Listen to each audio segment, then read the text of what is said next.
Thank you for tuning into the Sisters Talk podcast. I'm your host, Dannie M, and my co-host. Everybody.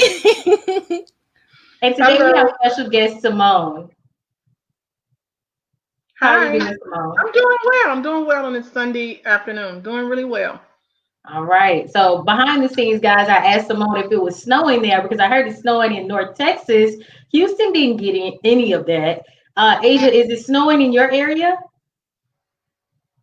No, it's not. It's bright and sunny. Wow. It's gray and gloomy here with no snow. How about that?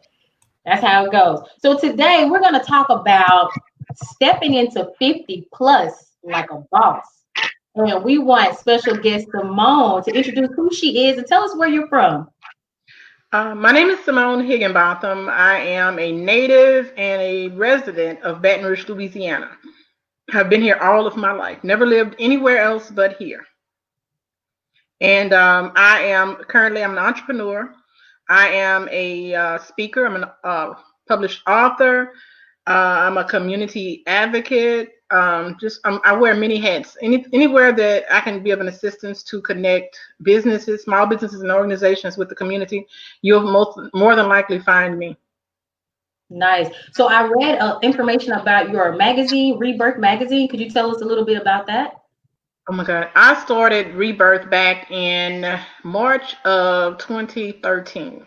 And it was initially a means of, because I found that marketing it's a big chunk of your budget for any business or organization. So I realized that it was a need for small businesses and organizations in my area to get that marketing and be at affordable prices. But also in the process, it would be a platform for individuals in the community that were doing great things as far as volunteerism, advocating for others, and those unknown people that you don't hear about all the time, that don't get all the accolades that they should. So that was the mission. That still is the mission of Rebirth magazine. So can anyone from any state be a part of this magazine, or is it just local? Of course, this platform has connected me to people all over the world. We featured people, Bosnia, Germany. We've featured individuals from off the East Coast as far away as New York, California, Texas, just all over this country. So no, anybody that wants to be featured in there, we welcome them with open arms. And it's always I want them to be doing something positive, something that is uplifting, that's empowering, and hey, it's a go. Are people able to reach out to you directly if they're interested in the magazine? Of course, they can reach me via my Facebook. I'm Simone O. Higginbotham on Facebook. They can reach out to me to Instagram, the Simone O. brand. I can be reached at our email, rebirthnow1@gmail.com. Anytime, just you shoot me a message on social media, or you can email me. I think that's awesome, making yourself available to the community, because sometimes people are kind of scared to reach out to magazine companies because they may feel intimidated. They may feel somebody may not respond, but the fact that you're so open and you're letting people know that it's okay to reach out to you, that's awesome. Yes. Well, that's one of my things. That's one of the things I always say, I never turn anybody away. There's always a place somewhere within the Rebirth platform for everyone. It be our social media or our publications. Right now, we're getting into podcasts. A lot of podcasts that we're getting ready to. We've partnered with a company out of New Jersey, New York area. It's called Shadow Worlds Media. And I've been doing some things with them on and off for the last 10 years. So we partnered together. We actually were supposed to roll these things out last year, but of course the pandemic happened. And we ended up getting back together at the end of 2020. I hate to even say that, 2020. But at the end of 2020, we got back together, and we actually started today. We recorded one of that's going to be released next Sunday, which is Voices of Virtue, hosted by Dee Richard. And she's from Louisiana, right out of Baton Rouge. So I'm doing that, and that's what I'm getting into now, podcasts, but just kind of partnering with and syndicating some of the shows. We're trying to create a network with these podcasts. He's producing, his name is Naz, and he's producing all of the podcasts. and he's working with individuals in Louisiana, Georgia, Florida, Minnesota, New York, New Jersey area. So that's my next platform that I'm trying to delve into. Nice. That sounds So amazing. how has COVID-19 affected your multiple businesses that you own? To be honest, as I was, it's amazing you asked me that question. Last night I was talking to my friend Taj, who's on the road, and we were talking about it. And I hate to say this, but the pandemic really was one of the best things that could have ever happened to my business, because a lot of businesses had to conform to COVID-19. So therefore, a lot of them didn't have a presence via social media, did not have a presence in digital marketing at all. So now I have people that are calling me, that are emailing me. I've taken on, in the last month alone, I've taken on 4 new clients that I would have never had an opportunity to have if it had not been for COVID. So I know this dreadful virus has destroyed lives, have turned businesses upside down. Some people have lost their homes, their businesses, but it has really been a plus for me. And I'm teaching people that in small business that they have to learn to conform. It can no longer be business as usual. You have to be creative. You have to be open to change, and you have to conform to these times. I love that. That's very powerful. And I think that you encouraging people to adapt to what's happening, it's going to make them more successful in their businesses. Exactly. I agree. Okay, so enough of this business talk. Let's talk about life. Let's talk about being 50 plus and what that means to you. So let us know, because for people who don't know who you are, let them know a little bit about what you've been currently doing. I think you came on the show last year, you and Miss Pam, correct? Yes. And so, yeah, can you dive into what it is that you do for women who are midlife, you know?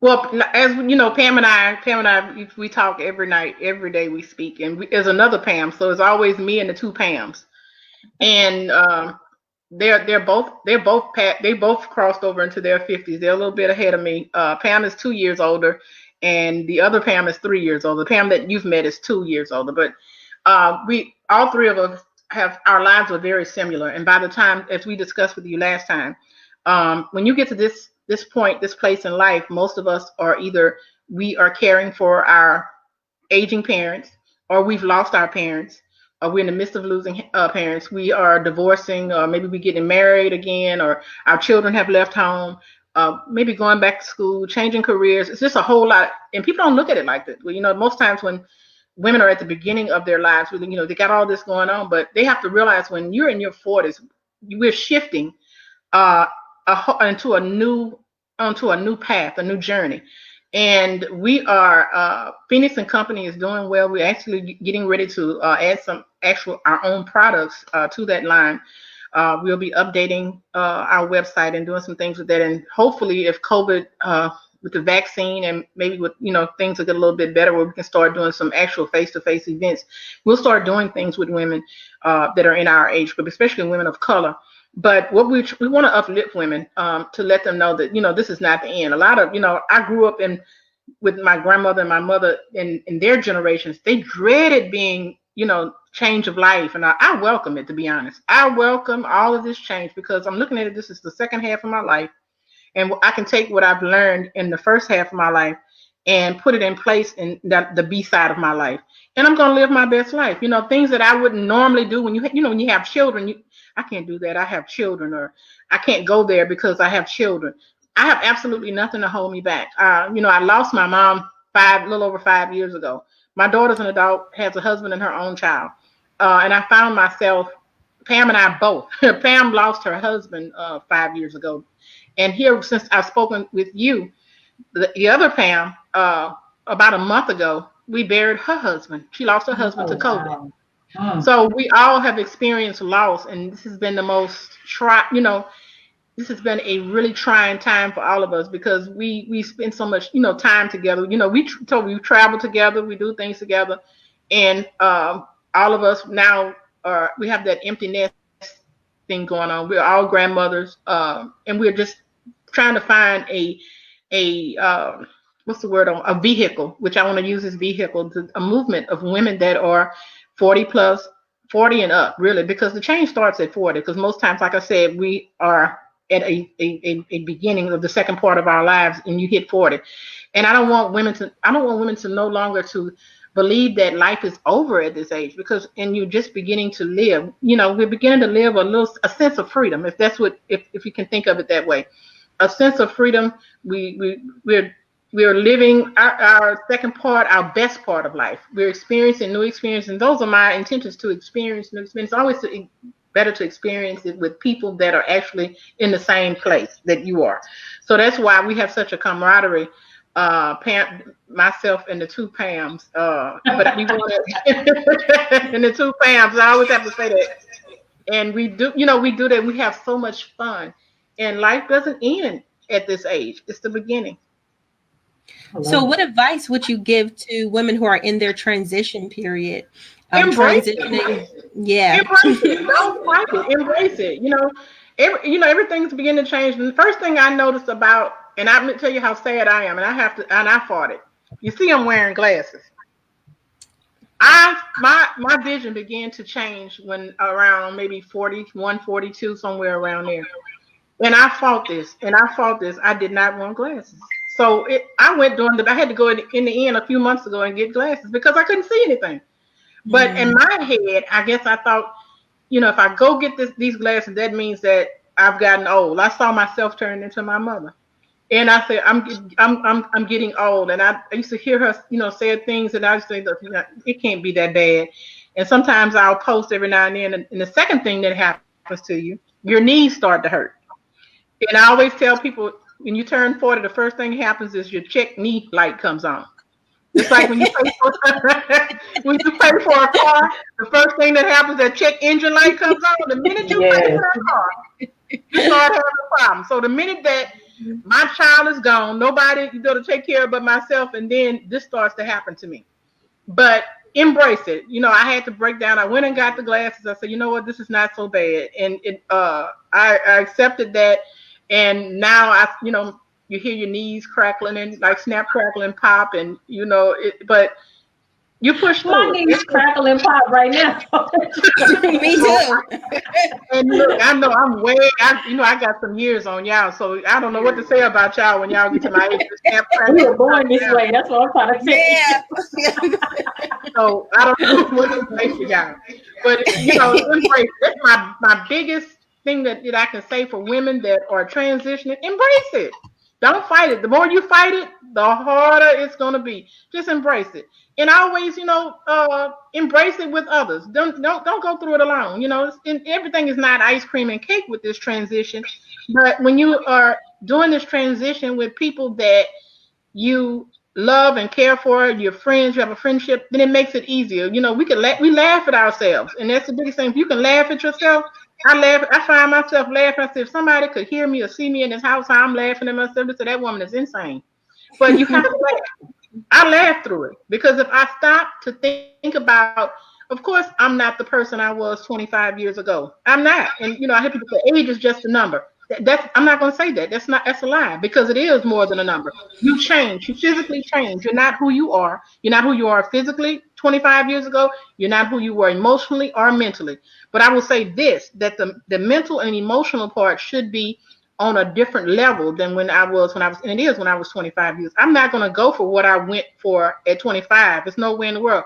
When it comes to relationships or anything like that, even with the relationships with the opposite sex, for what I would have failed for in 25 years ago, it ain't going to go now. But that's interesting that you say that, because there's so many people that go backwards.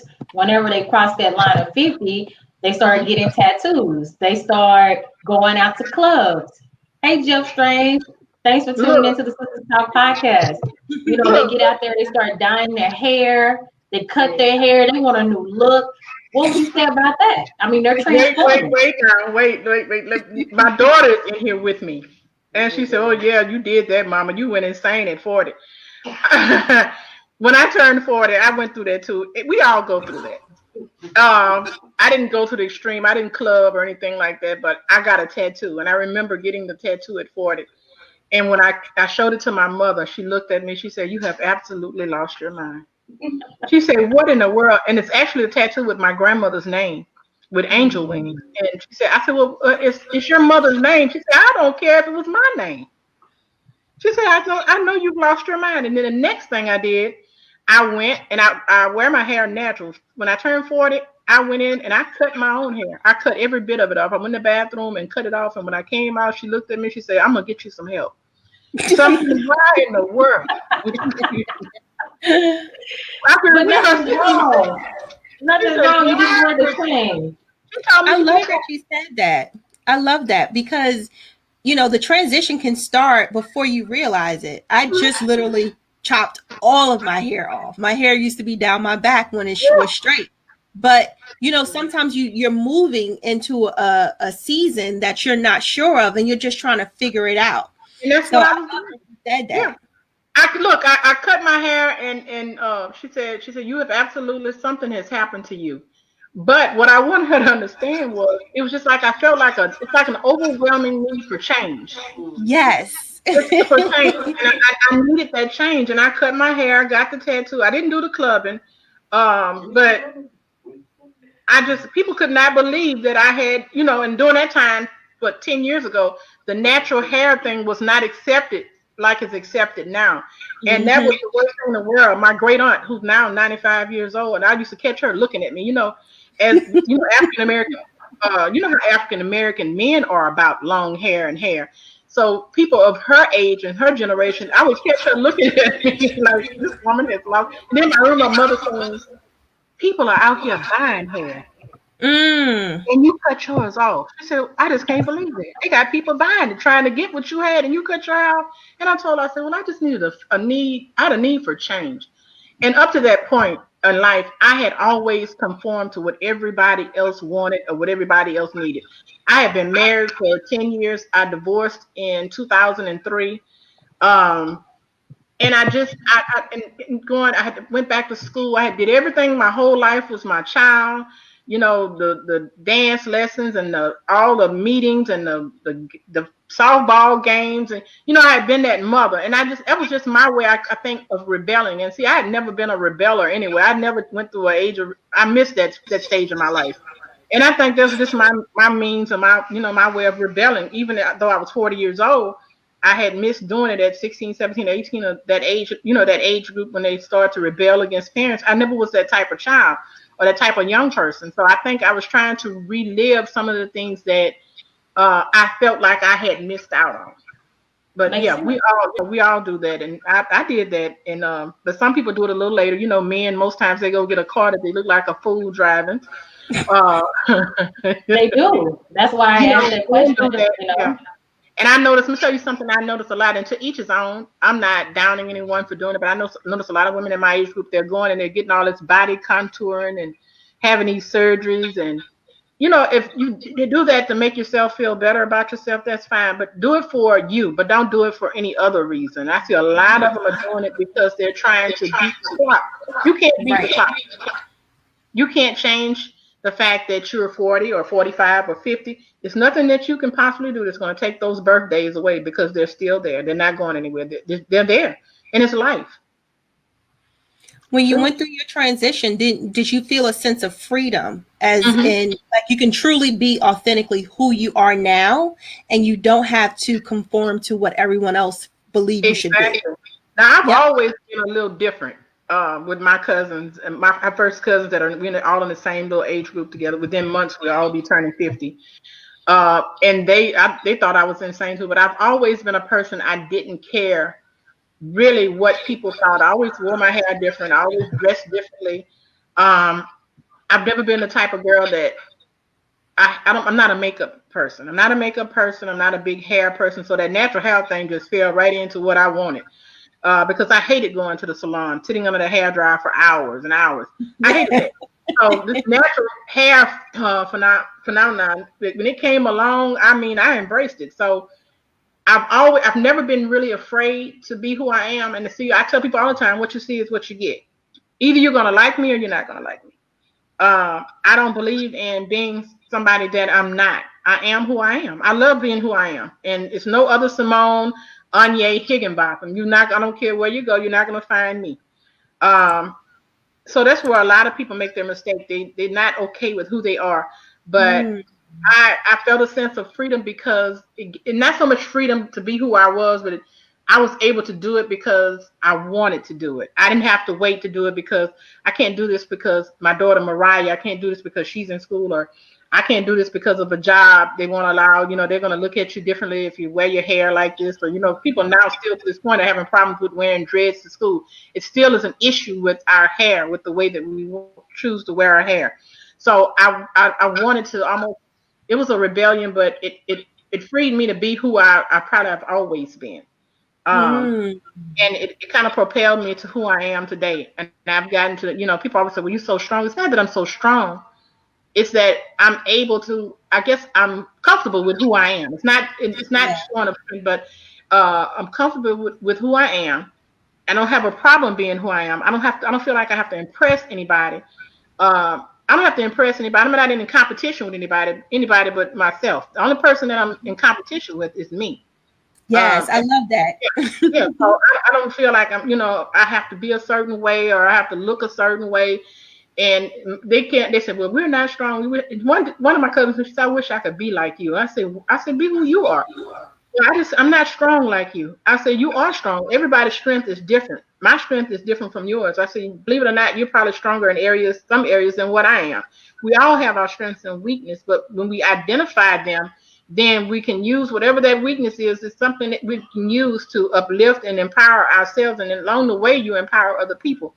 I've heard people tell me, when I sign on to social media, she said, you don't know how you uplifted me. The things that you say, I see the experience. You're not afraid to let people know what you're thinking, what you're feeling, what you're going through. And if some people would be real, even realize on social media and stop that facade of trying to live up to, and look, I've never been like the bad. I've never watched. Let me tell you, I'm kind of getting off topic, but it kind of ties into what I'm saying. I've never been a person that watched like Basketball Wives, those reality shows. So since the pandemic, I have binge watched all of them.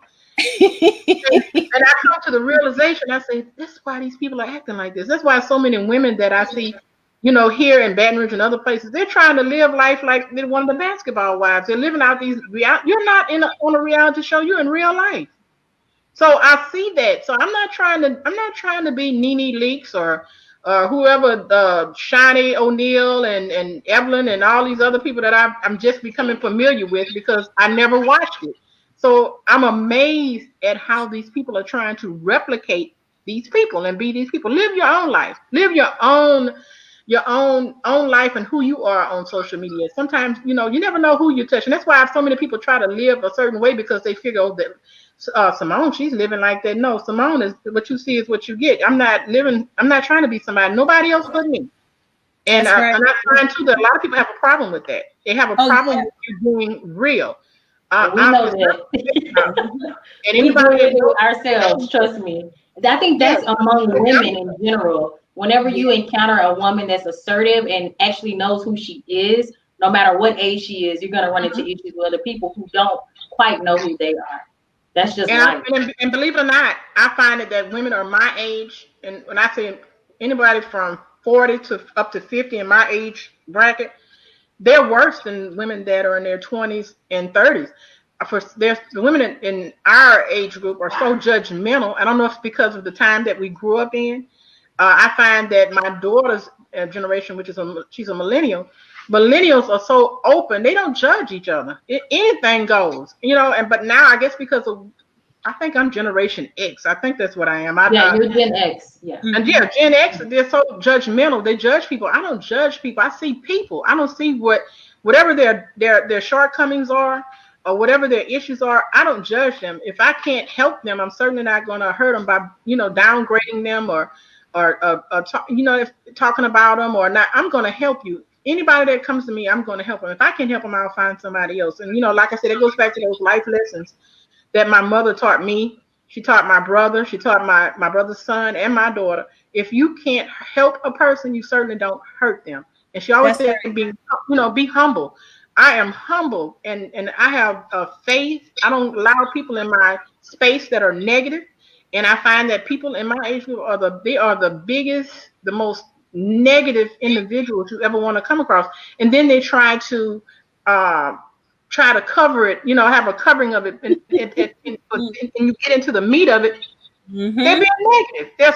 I'm gonna call them passive negative. Passive negativity. And the moment I realize it, and they don't catch on, I'm not going to deal with you, because you're not going to come in, and I call them dream killers. They will try to kill your dream. They will suck you dry. They will drain you. They will drain you. And that's the kind of people that I find myself, and that's why I go back to the pandemic. The pandemic allowed me to separate myself from a whole lot of that. I was by myself a whole lot for the first few weeks of the pandemic. And I didn't interact with people because it was unknown. The virus was unknown. You didn't know what let me use the word my grandmother would. You didn't know what the ramifications would be. Right. So you stayed home. I stayed home. I wasn't interacting with family. But it gave me a lot of time to think, and it should have given a lot of other people to took that opportunity to think. These people who are in my immediate circle, or who are not maybe right outside of my immediate circle, you have to ask yourself, and I had to start thinking of that, because I was looking towards, like this whole thing for the last year. I've been thinking about it. I'm going to be a half of a century, and women normally in my family have long lives. Like I said, I have a great aunt who's going to be 96 in April, and she is in better shape than I am. I walked in on her Christmas Eve. She was putting up curtains in her house. And I was like, my God, I said, it kind of made, it made me, I said, I'm so embarrassed. I said, this lady, she cooks every Sunday. And she does everything. You would not believe, the life that she's really living her best life. And she's been a widow for 33 years. And she lives in the same house that she's been living in since she got married. She's 20 years old. She's been in that same house for 75 years. Wow. And when I say I look at her life and the life that she has lived, she's really basically done what she's wanted to do. She's lived her life the way she wants to live it. And I want to look at living the next 50 years without any hangups, without anybody, anything to hold me back. I don't want to be stuck in a place and never be able to get out of that place, that position. So that's my thing, and I've been thinking about this for a year. This movement, I want to empower women of a certain age to live their best life, live a good life. Now, living your best life is not always your good life. You want to be emotionally, mentally, and physically fit. That's one of the things I've been working on, the physical part of it. I've changed my eating habits, and in the last 4 or 5 months, I've lost about 25 pounds, and I have and working on who I am. And because I have a granddaughter that's 2 years old, I want to see her be a grown woman and to get married and to have children of her own. But in the process, we have to admit, we can't be doing all this crazy stuff, and we have to get ourselves together to live that second part of your life. But that's one of the things that I want to empower people to connect, especially women of this age, to connect. Have your group of women do like we do. We do girls trips. It don't have to be to Paris or London. It could be in the next big city where we are is New Orleans. We'll go to New Orleans for a weekend and have a chance to recharge. Talk about things, have conversations about things that we're dealing with. Our health issues are changing. Some of us are dealing with now for the first time with hypertension. You're dealing with diabetes. You're dealing with all types of things. My big issue, my joints, with rheumatoid arthritis. That's what I have. So I deal with that. That has changed my life tremendously. That's one of the reasons why I've changed the way that I eat, because the way I was eating was affecting my joints.